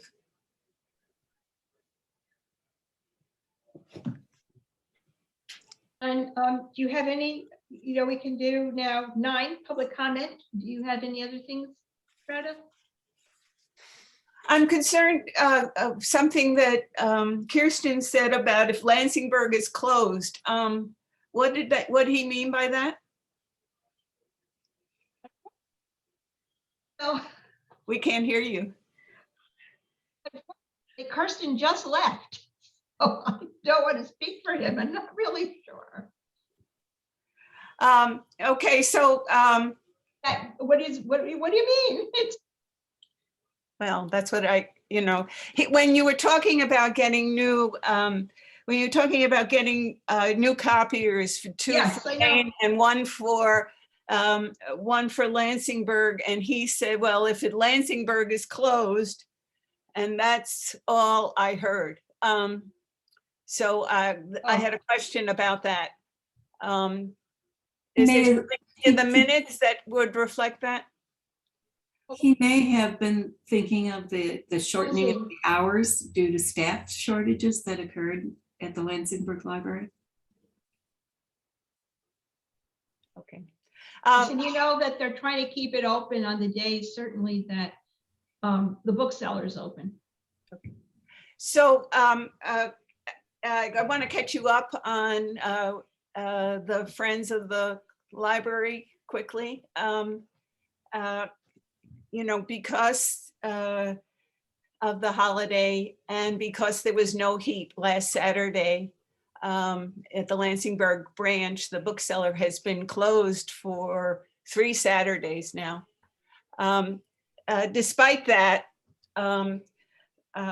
things have been very, very, very good. And one of the things that happened is that, and this may be true of the library as well, with the sad passing of Mike Esposito, who was, as many of you may know, ran the bookseller when it was in the cellar of the main library, and was a real friend to the library. There have been a number of donations that came both to the library and to the Friends in his name. So I thought you all should know about that. He was really, you know, and most of you may know him. He was a very, very special guy, and very, you know, very important to the, both to the Friends of the Library and to the library. So that when the elevator was built, the library, the bookseller was moved from the cellar of the main library to the Lansingburg branch. And that's when the name changed from cellar with a C-E-L-L-A-R to S-E-L-L-E-R. A little history. You may not, it's not clear whether the donations that came in his name, Paul,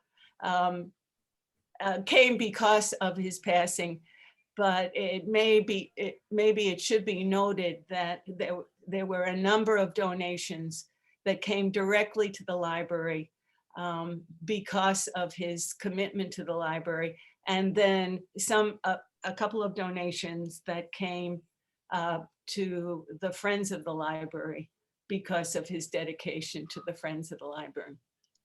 So I wanted to tell you all about that. Any questions about that or comments about that? Last month, and thank you, Keith, we did acknowledge his passing and his support and his family's support of the library. So yes. Yeah, I wasn't at the meeting, so I must say, Mike Esposito was a huge library supporter over many years. One of his projects was to do an historic calendar that we did, years ago, and offered for sale, but that thing was a tremendous amount of work that he put into it. I still have copies. It was really, you know, quite a contribution. But Mike, yes, it was real sad news for me because I've known him ever since I came back to Troy. I do want to say that we have sent acknowledgements to his family about the donations that we've received. So that they did designate the fact Yes, that they it was did. in his honor. Okay, good. Yep. Because they were concerned about that. I've been in communication with family members, and they were not sure that that you all would recognize that in fact it came in his honor. Oh, yes, absolutely. Yeah, we And do that. also, like I said, we sent a letter to the family members, and we've also sent a letter to the people that actually gave. Okay, that's super. That's wonderful. And so have we, and will do.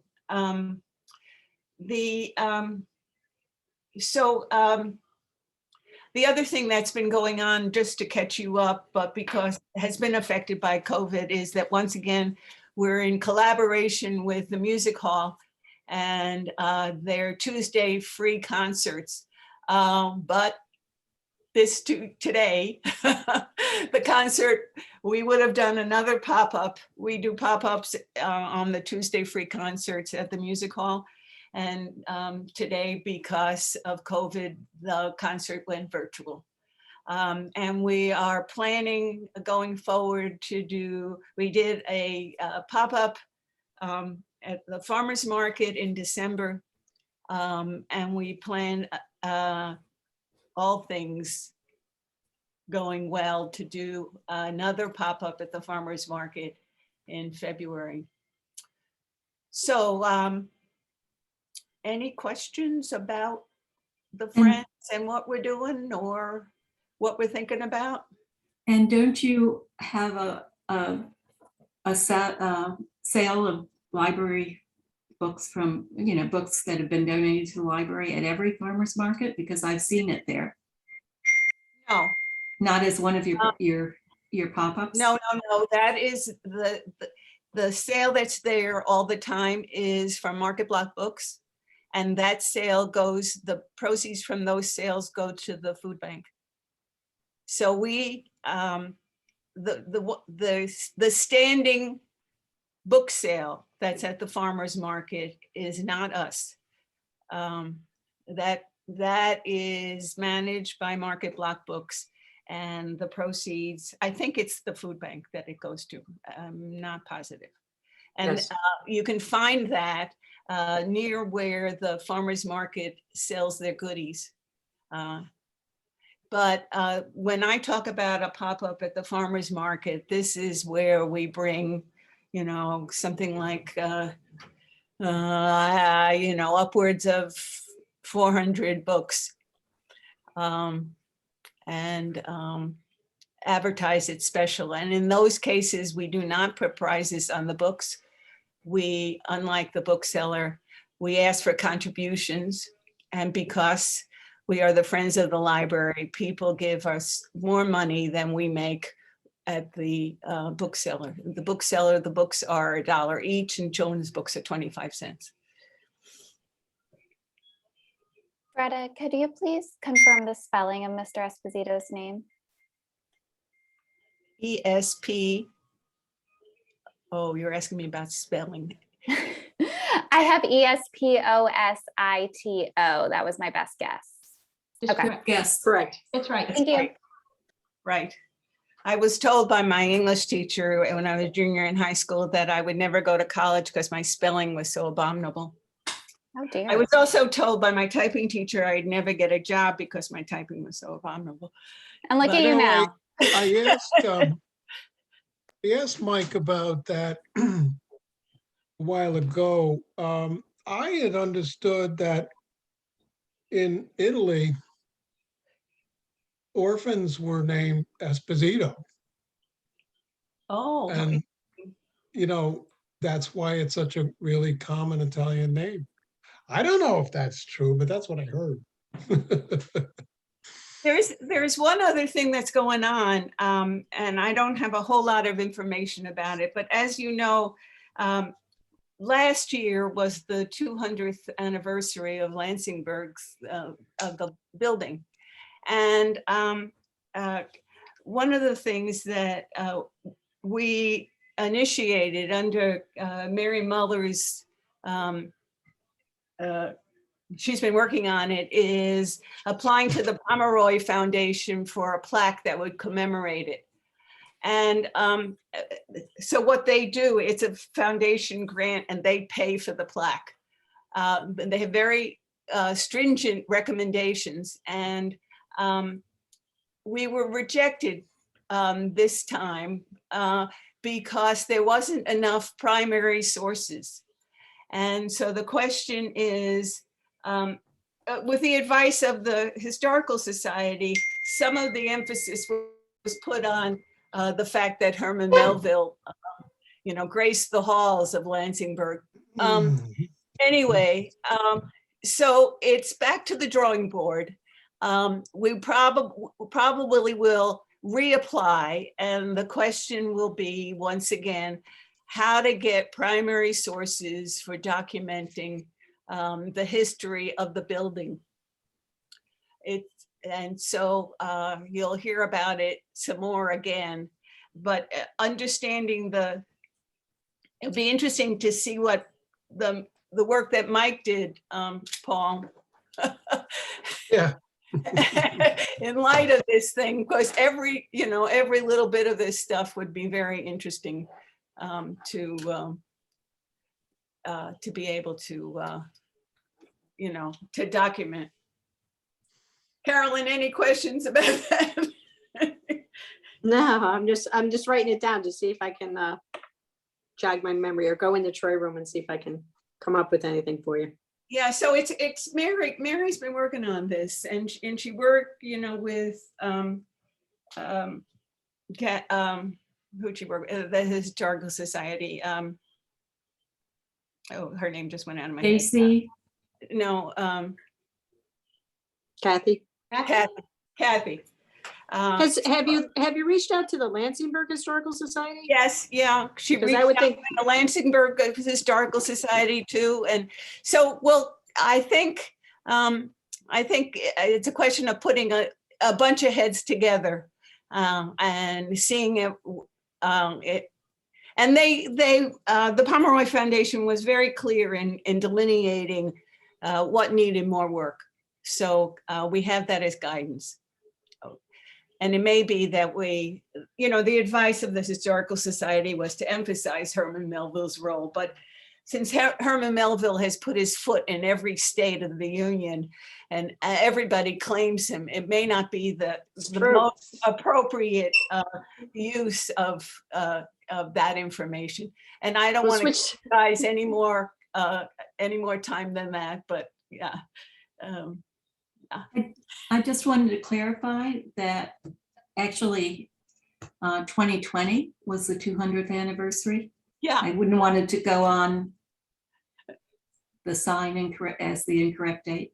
No, we know it's 2020 because when it came to 21, we realized it was the 201 anniversary.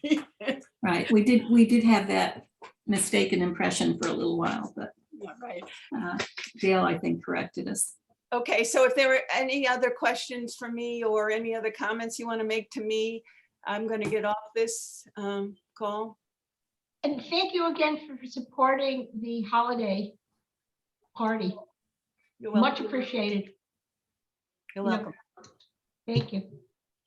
We're working on what our next, what we're going to support going forward, and so we've gotten a wish list from Paul, and we need more information about making decisions about what we're going to support this year going forward. So Thank you. we need money. We need cost estimates on each of the prospects and where we could be most effective. Thank you. Bye. Hi, Fred. Thank you. You're welcome. Bye. Right, thank you. Okay. So we can now maybe hit on pause and go back to that discussion about the long range plan. I know this again was supposed to be kind of an introduction to some of what happened and where we need to go. And I think, again, one of the hardest things is the process of this too right now. Trying to get everybody together. As much input as possible on the pieces. I mean, there's a couple of short, I'll call it short gap is, which is looking at what's on our website and just cleaning that up really well.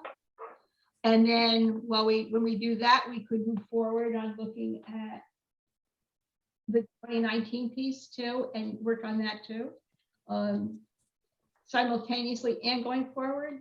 But I just throw those out as ideas. That's welcome.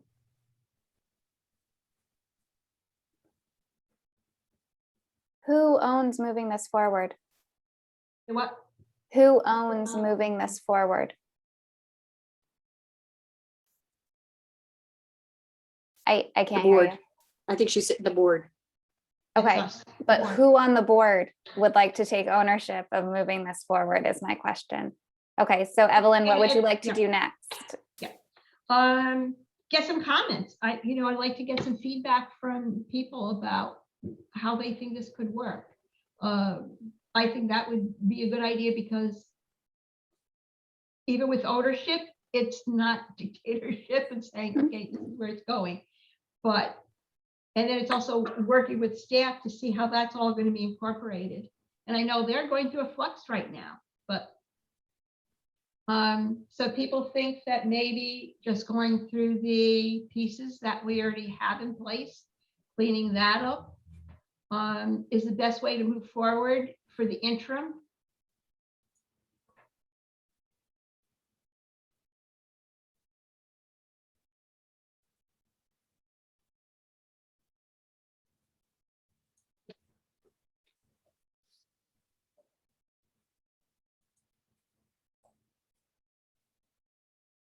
I don't know.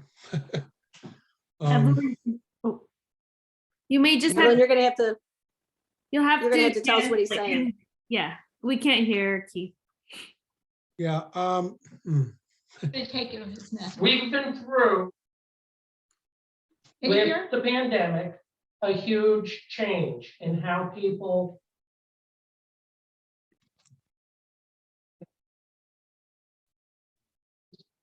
We just lost that part. I'll tell you what, he and I are going to switch spots. Also, while they're switching, I also emailed everybody the folders just in case you want to look at what's in there. Thank you, Joy.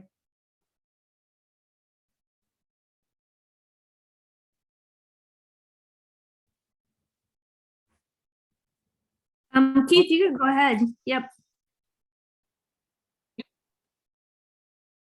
change on par with the Depression, the 2008 recession, any other wars. And both how everyone views the world, how everyone wants to use a library. We all challenges of the main library building itself than we did in 2019. And I think we have to make sure that in our planning process, we reflect what we've learned, what's changed since 2019.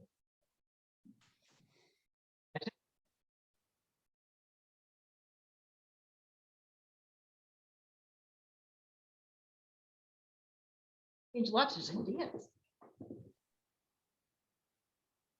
Which of course may make going through what we have in place a lot easier too. But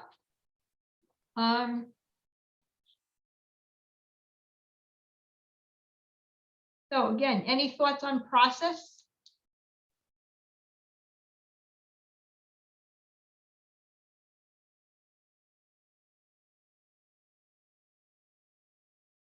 Are we on? Yes. Okay. But there's no more thoughts. No thoughts coming your way. Well, if everyone gets a chance to really review both what's on the website and everything in that packet, that would be helpful.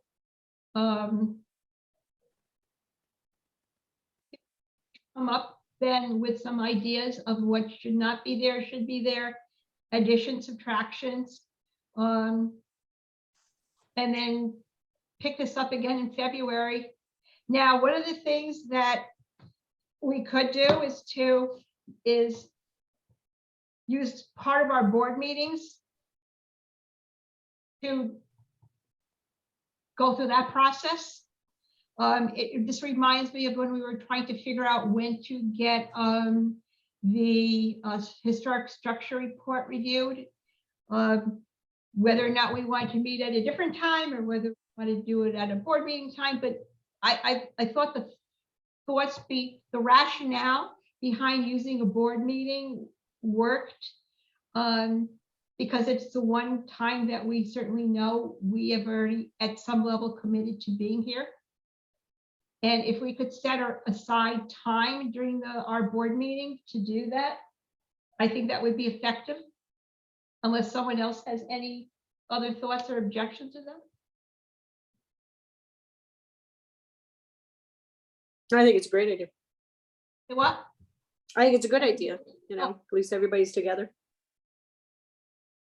So what I might do is at least if not, unless someone else, or if someone else wants to work with this on this too, is go through the 2011 and maybe take out some of the pieces, add pieces, share it, and see what people think.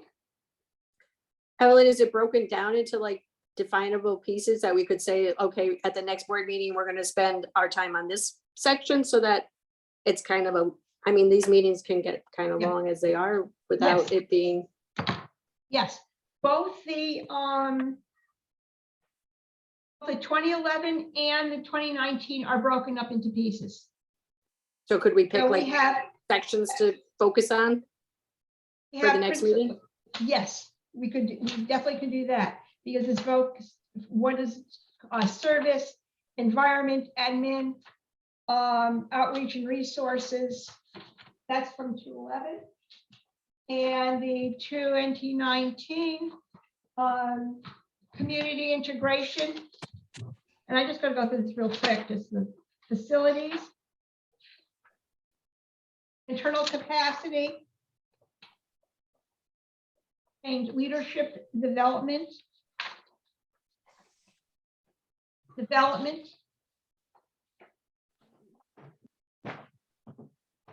And Evelyn- those were the areas, so we could do that. I think that's a wonderful suggestion, Carolyn.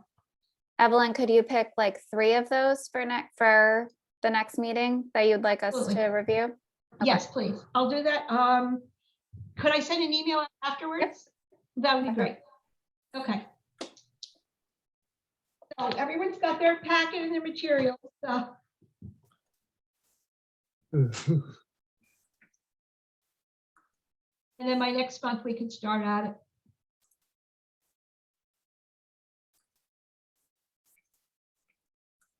Thank you, everybody.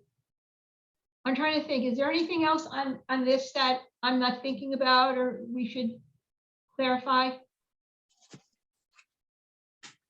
Okay, in that case, so what,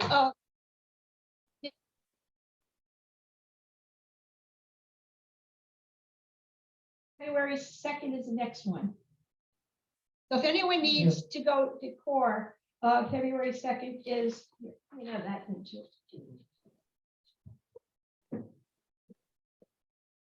So that's it. So unless anyone has anything else, I will say the date and our time of next meeting is February 8th. We'll have finance at 5, regular meeting at 5:30. Whether or not it's virtual or not, but then again, it's a semi-hybrid. I understand, we could not use the, I think we need to plan on virtual. okay. Yeah. Virtually to do it because I cannot do virtual.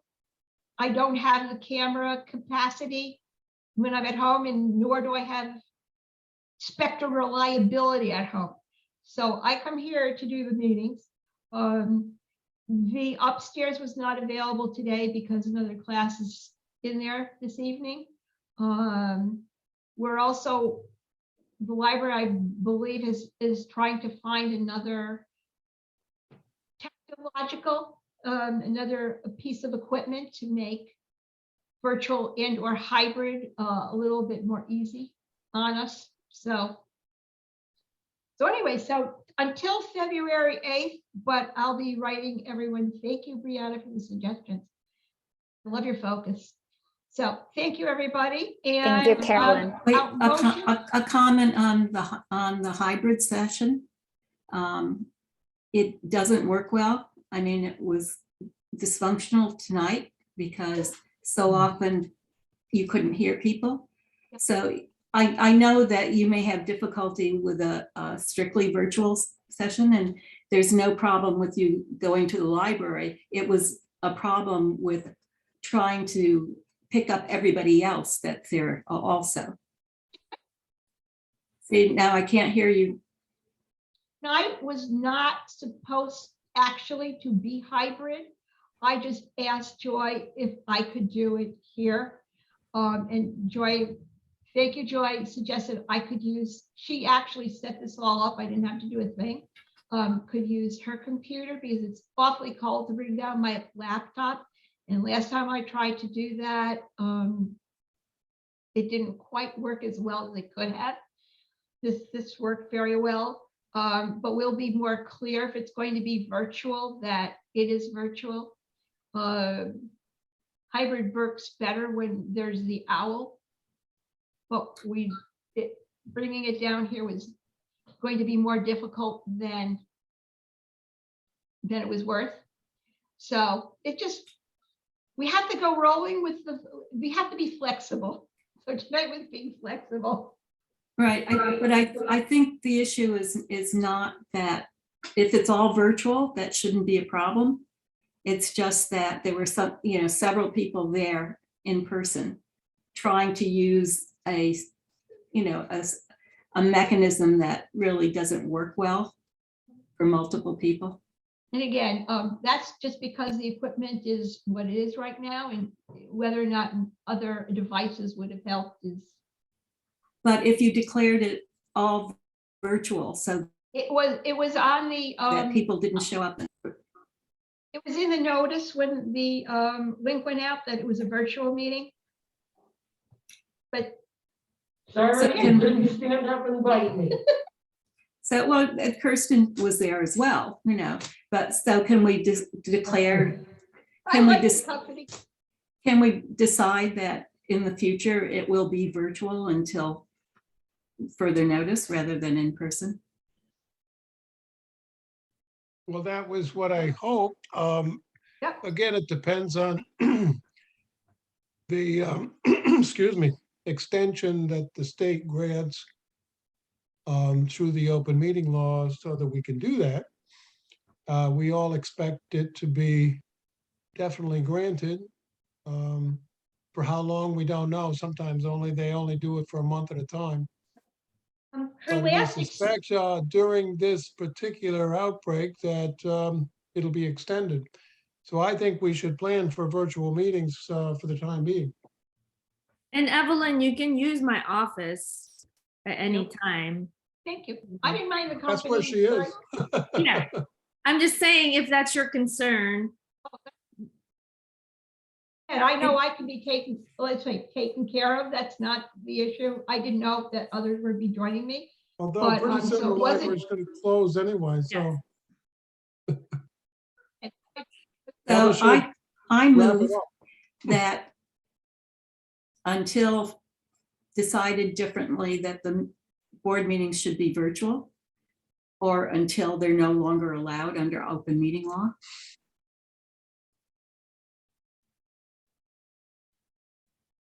I have to be honest, I don't know if I would probably vote no. I'm going to tell you now, only because there's too many other variables in this.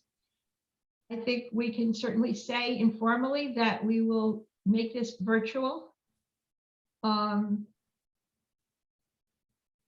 Unless, again, Governor Hochul's last extension only went to February 1st, from January 15th to February 1st, for some other things, not including open meeting law. So I think there's so many moving parts right now that, to me, doing a formal motion, again, it's. Evelyn, I got a lot of pressure to leave here, so. Oh, okay. So. Does I gotta anyone go. else have anything to say about that? About, making it formal versus saying we're gonna go virtual unless. But we'll make it Well, I really think- clear next month. I think it's, apparently not formalizing it created a problem that it wasn't clear. Like I said, we've learned from this, and I actually had thought about saying, remember, but I said, no, I'm gonna, that's treating people foolishly. But I think that might be a better way for next time. I think it's virtual. Well, the way that the board makes decisions is by vote. So is there a second on making them virtual while allowed under open meeting law and until decided differently by the board? Apparently not. Sorry, I agree with Evelyn. I think it's kind of unnecessary. I think we're kind of beating a dead horse here. We're gonna try to meet virtually next time. 'Cause that's the As long as- situation, and we'll figure it out the next time from there. Well, it all involves not just the board, 7 board members, but also the public too, as far as sending a clear message to them and what they can plan on.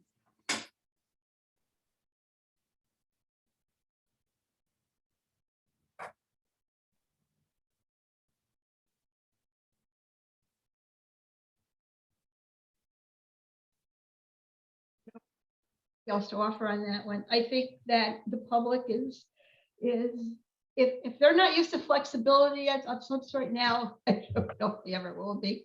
I think people call, find out, the link is sent out. Certainly the friends try to get the link in advance, so.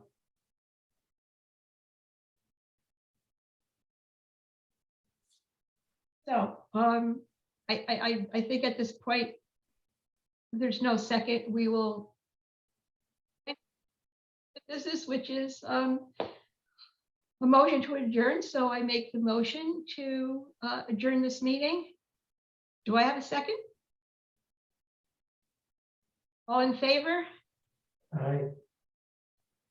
So thank you, everybody, for being here. Thank you for rolling with the punches and all the other fun parts. So